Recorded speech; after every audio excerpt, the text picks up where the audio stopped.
L'Olympique de Marseille corrige Montpellier et retrouve sa deuxième place. Les hommes de Roberto De Zerbi se sont imposés 5-1 face à MHSC en extrême difficulté. Une équipe très faible qui a désormais plus d'un pied et demi en Ligue 2 pour ne pas dire plus. Donc justement dans cette vidéo nous allons revenir sur les différents faits marquants de ce match, analyser les points positifs mais aussi négatifs de cette rencontre. Donc avant que la vidéo ne débute, comme d'habitude, n'hésitez pas à donner vos différentes analyses dans les commentaires, donnez vos avis, likez, cela nous permet de nous mettre l'algorithme dans la poche et en termes de référencement, c'est toujours intéressant. Massilia Zone, le média le plus complet sur l'OM, humblement. Avant de rentrer dans une analyse un petit peu plus détaillée et poussée de la rencontre, il faut quand même souligner qu'il était vital pour l'Olympique de Marseille de battre Montpellier et évidemment de soigner son goal average, ce qui a été fait. Cela nous permet de reprendre des buts d'avance sur nos concurrents directs et aussi de récupérer notre place de dauphin que l'on a laissé encore une fois seulement pour une journée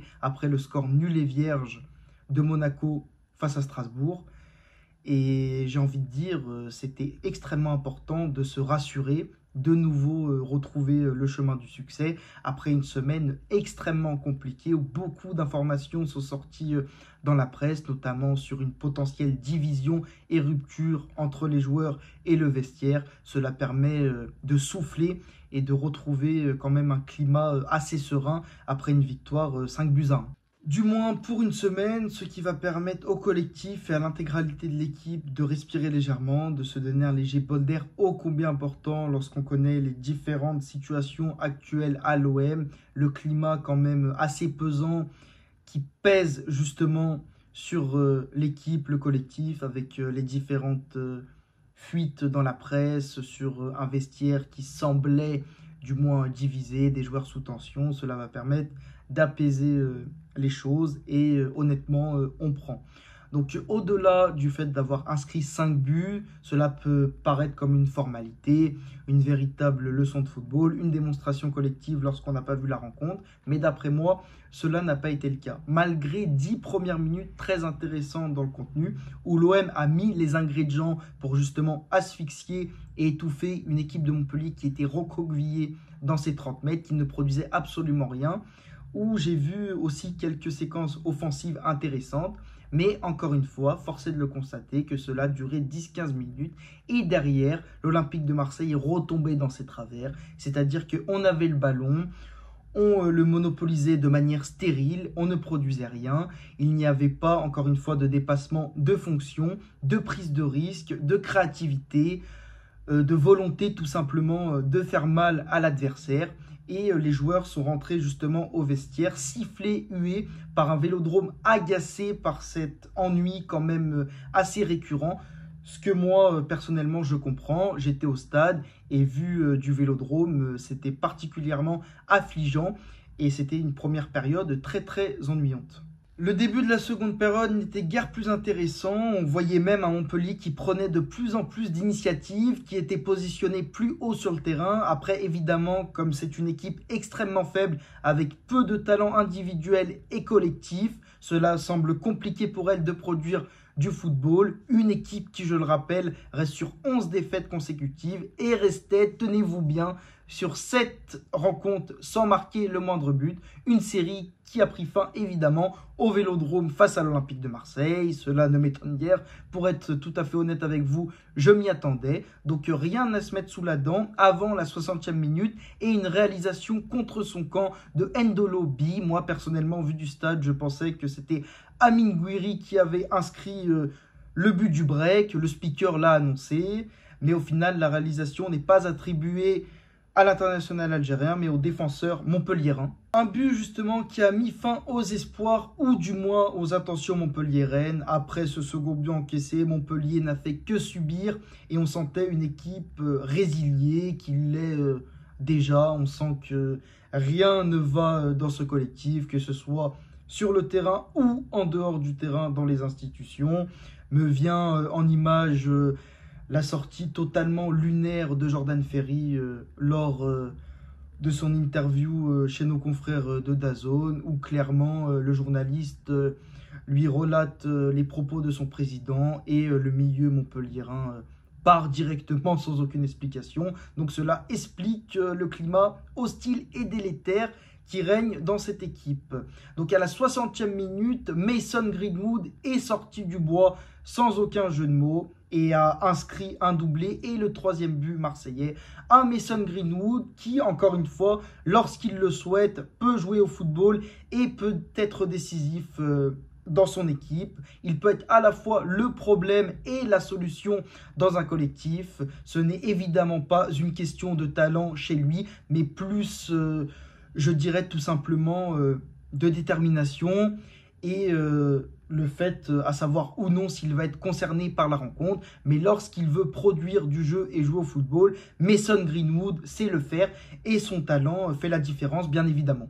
C'est d'ailleurs le discours que nous avons toujours tenu sur cette chaîne de Massilia Zone. Le problème chez Mason Greenwood n'est certainement pas le talent ou la qualité technique, mais plus le manque d'investissement et le fait, à savoir encore une fois ou non s'il va être concerné par la rencontre. Mais lorsque le Jamaïcain se décide à jouer au football, à produire du jeu, il éclabousse la rencontre de son talent, tout simplement. Une rencontre qui peut être également bénéfique pour Jonathan Rowe. Son entrée est très satisfaisante et vraiment intéressante dans le contenu, tant par sa capacité justement d'élimination, de percussion et de provocation. Cela fait quand même 2 ou 3 rencontres, ou du moins le match dernier face à Monaco sur les 20 ou 30 premières minutes, qu'on retrouve un semblant du Jonathan Rowe de début de saison, vraiment tranchant et percutant. Et il est récompensé par son but qui va lui faire le plus grand bien. Justement, l'Anglais est revenu sur cela en zone mixte après la rencontre, où il expliquait face aux journalistes la difficulté de passer de Norwich à l'Olympique de Marseille, dans une équipe où il était titulaire, à une équipe où il serait potentiellement dans la rotation, mais pas d'une certitude de débuter chaque rencontre. Cela a été extrêmement compliqué pour lui, notamment sur l'aspect mental, qu'il a passé des moments très très compliqués où il était au plus bas pour reprendre ses propos, mais que là justement il était totalement focalisé sur l'objectif de l'Olympique de Marseille, qui est d'aller chercher la Ligue des Champions sur ses prestations individuelles, et qu'encore une fois son but va lui faire le plus grand bien. Tant mieux pour Jonathan Rowe, qui, encore une fois, peut être intéressant, auquel cas Roberto De Zerbi rechangerait de système et repasserait en 4-3-3 avec tout simplement des ailiers. Et dans ce rôle-là, on sait ô combien Jonathan Rowe peut être percutant et peut-être même décisif et intéressant dans ce rôle. Il faut le souligner, c'est encore une fois, comme je l'avais dit dans précédentes vidéos, le grand perdant du changement de système de Roberto De Zerbi, qui joue sans véritable ailier, ce qui est absolument pas bénéfique pour Rowe et ce qui lui a fait perdre de sa place tout simplement. Un spectacle ou du moins une soirée prolifique en but, je préfère ce terme-là parce que d'après moi, ce n'était pas une leçon de football, mais plus une équipe qui a des talents, notamment sur le plan individuel, face à une équipe extrêmement faible. Donc forcément que le talent, ça compte dans le football, et c'est encore une fois de par nos individualités qu'on a fait la différence, mais pas de manière collective, hormis peut-être les 10-15 dernières minutes où l'on a multiplié les assauts et il y avait quand même des séquences parfois intéressantes et pas stériles, ce qui est rare pour être souligné. Donc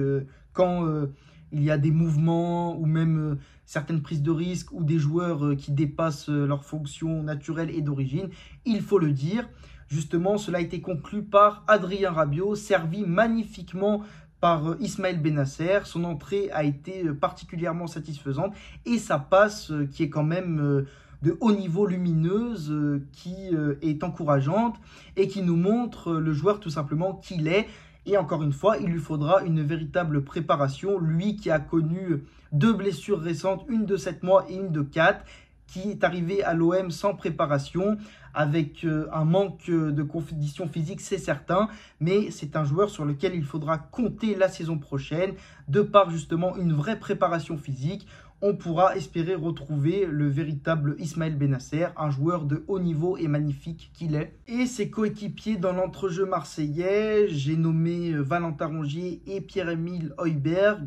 Je ne les ai pas trouvés transcendants ou ni même flamboyants Hier soir, c'est le moins qu'on puisse dire, j'ai noté beaucoup de déchets techniques et de pertes de balles d'un Valentin Rongier qui semble quand même en difficulté ces dernières semaines. Encore une fois, je suis le premier à apprécier ce joueur, son profil qui pour moi a tout à fait sa place et qui peut même parfois se rendre indispensable dans un collectif comme il a su le faire notamment sous Tudor, sous De Zerbi, même sous Villas-Boas ou encore sous Sampaoli. Mais c'est vrai qu'il est en difficulté ces derniers temps. Et hier, beaucoup de déchets techniques et de pertes de balles au milieu qui auraient pu faire mal en transition. Et j'ai trouvé aussi un Højbjerg particulièrement éteint qui avait tendance à ralentir le jeu de l'OM et qui n'apportait clairement rien hormis le fait de faire des passes en retrait. Une paire olympienne dans l'entrejeu qui n'a rien apporté, qui a été même en difficulté par séquence et qui avait beaucoup, encore une fois, de déchets techniques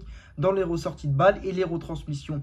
Contrairement à deux bonnes surprises, l'une l'est un peu moins maintenant ces derniers temps. J'ai nommé Amir Murillo. Murillo est un joueur qui est très intéressant dans ce système prôné par Roberto De Zerbi où justement il peut apporter le surnombre en attaque, se projeter massivement et ce n'est pas le plus maladroit techniquement, donc c'est vrai qu'il est quand même intéressant et c'est une belle trouvaille de l'OM pour, je le rappelle, 5 millions d'euros. Donc là, pour le coup, c'est une vraie plus-value sportive.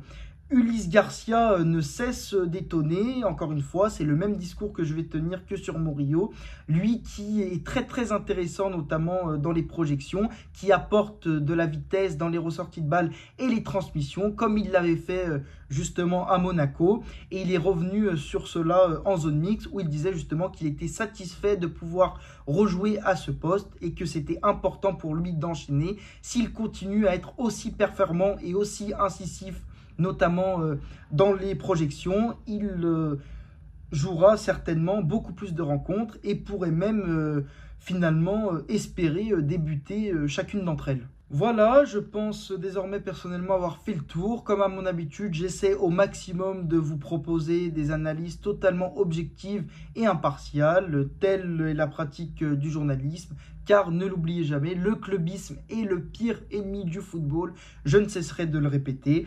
Donc n'oubliez pas de liker, de donner encore une fois vos analyses dans les commentaires. Cela nous permet de nous mettre l'algorithme dans la poche. Et moi, ça me permet d'avoir un retour justement sur mes analyses et d'avoir vos différentes opinions, ce qui est toujours intéressant. Massilia Zone, le média le plus complet sur l'OM, humblement. Passez une bonne fin de week-end. Ciao, ciao et allez l'OM.